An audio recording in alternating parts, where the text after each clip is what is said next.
Now I'm using the island map as the example, as I feel it's probably the hardest place to gather cementing paste. I'm currently doing my playthrough and we've reached Scorched Earth, and I can just go out into the desert and there's lots of mantas and scorpions, so I'm going to use the island map as the first example. Okay, so let's start with the mortar and pestle. This is going to be the first way you're going to be able to craft cementing paste. It is a slow process and it requires quite a lot of materials. 8 stone to either 4 chitin or keratin per 1 cementing paste. And as you can see, just in order to craft 12 here, it's going to take quite a bit of time and cost quite a lot of resources. As soon as you can, if you can upgrade to the chemistry bench, I highly recommend it. Not only does it craft it in seconds, it also saves a third on the cost of resources. So I'd argue it's even more important to get this up and running, even over the industrial forge or cooker. Just turn it on. There we go. So upgrade to the chemistry bench as soon as possible. You're going to be saving a third on the cost of your resources, and that's going to make a great difference throughout your playthrough. You don't want to be crafting it in the mortar and pestle for too long.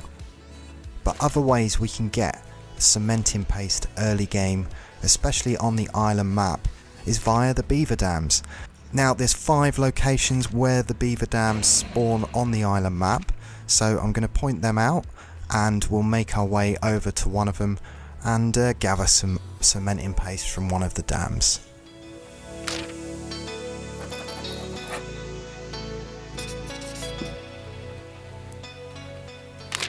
Okay, so here we are at a beaver dam. If we just go inside here, you can see there's plenty of cementing paste and wood, but we don't want to transfer all because we're going to get over encumbered, and the second we take something out, as you can see, the beavers are aggroing on us. They don't like us raiding their little dams. Let's just get rid of this piranha. So approach these with caution, and whatever you do, you don't want to transfer everything in like this because you're going to be encumbered and you're going to be stuck there. But you do need to empty the dams completely. We just come over to this other dam over here. You can see that I've taken some cementing paste out about half an hour ago and it doesn't spawn back. So you need to empty these entirely, kill the beavers, and then they will spawn back. In fact, it's one of my real pet hates, especially on servers. If you're playing on a server with other people, make sure you destroy that dam.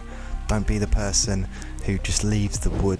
You ate the skin off of every piece of chicken! Well, I saved you out the chicken part. The skin's the best part. Empty everything, kill everything, and it'll all spawn back, and you can get plenty of cementing paste that way.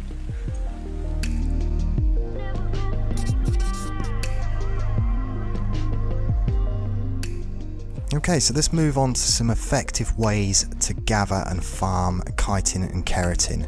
Now I'm going to start with the artifact of the Clever Cave, or also known as the Center Cave, just at the bottom of the volcano. This place has plenty of spiders, and if you take yourself a saber in here, you're going to gather a lot of chitin and keratin. Of course you could do this on a wolf as well, and a few other dinos would be quite good in this cave, but I find the saber gathers quite a lot of chitin, chitin and keratin, and this one I've just grabbed, so it hasn't got many levels on it yet. But once you've run this cave once and got a reasonable level on your saber, it's an effective way to just run in here. And let's just check, just right at the entrance here. Oh. So we've got a good 500 chitin there. So there's a couple of explorer notes in here. If you grab them while you're on your dino's also going to benefit from the levels. But yeah, pump a little bit of health, a little bit of melee, and this cave is a great run for farming chitin and keratin.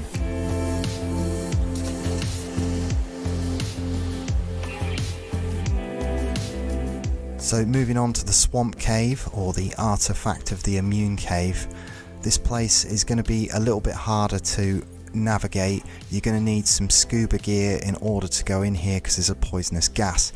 Now, you can craft the gas mask, but unfortunately it takes absorbent substrate and that takes black pearls. And on the island map, black pearls are really rare. You want to keep them for when you get to your tech tier. Every single one of them is going to count. So I personally do this on scuba gear, and you need almost a complete set. You can wear a pair of gloves. I think you might be able to wear a pair of shoes as well, but the rest has to be scuba. Now we're taking the frog inside this cave. I'm just going to come in the entrance here and just show you. We get loads of Megaloana and loads of bugs and insects. And as you can see, on the left hand side, the frog's currently gathering cementing paste from all of these insects. It actually makes it as you kill all of these creatures. Not only that, it also grabs the chitin and chitin as well. So taking a well level frog into the swamp cave is an absolute fantastic way to gather cementing paste. In fact, all of your cementing paste worries are going to be fixed. So we've just come in the front entrance here, and look at that, we've got over 500 cementing paste already. So the swamp cave is by far the best way to gather cementing paste on a farming run.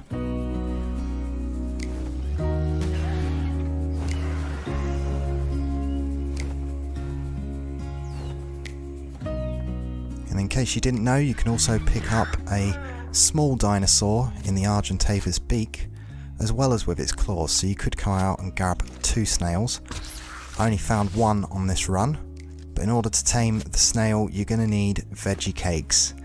And veggie cakes are a little bit late game. You're going to need the greenhouse, veggies naturally, but you also need tree sap, and the way to gather that on the island map is from tapping into one of the redwood trees, and you're also going to need honey. So veggie cakes are definitely a later game crafting item. So let's put this guy in with the rest of my snails. This is my Achatina farm, and as you can see I've got a few more of these guys. Now the great thing about the snails is they just craft cementing paste in their inventory. Well, it's called Achatina paste, but it's the same thing. They also craft a little bit of organic polymer, and they craft Achatina paste at a rate of 1 per minute. So I've got 5 snails now, so that's 500 every time I come in here and empty it. Now if you're going to pump levels into anything on these guys, it may as well be food. Unfortunately they still require the veggie cakes in order to keep alive, so as you can see I'm going to have to do that. But if I pump a few levels into them, get them fed up, will mean I'll have to do it less over time. Move out the way. So there you have it. I've given you quite a few options there, especially if you're on the island map, in how you gather cementing paste. Now I myself am doing a complete run of Ark. We're going to complete the whole game and all of the DLC, and I'm currently on Scorched Earth, so we can't tame the snails out on the Scorched Earth map, but I can go out into the desert and kill plenty of mantas and scorpions. And I noticed while I was doing a little bit of research on this, just to see if there was anything I was missing myself, that the Equus actually has an 80% reduction on the weight cost. So I was kind of thinking it might be a good idea to tame one. It has a natural mortar and pestle in its saddle, and perhaps go out with a pack of wolves, and I can craft it as I go along. So there's an option for Scorched Earth.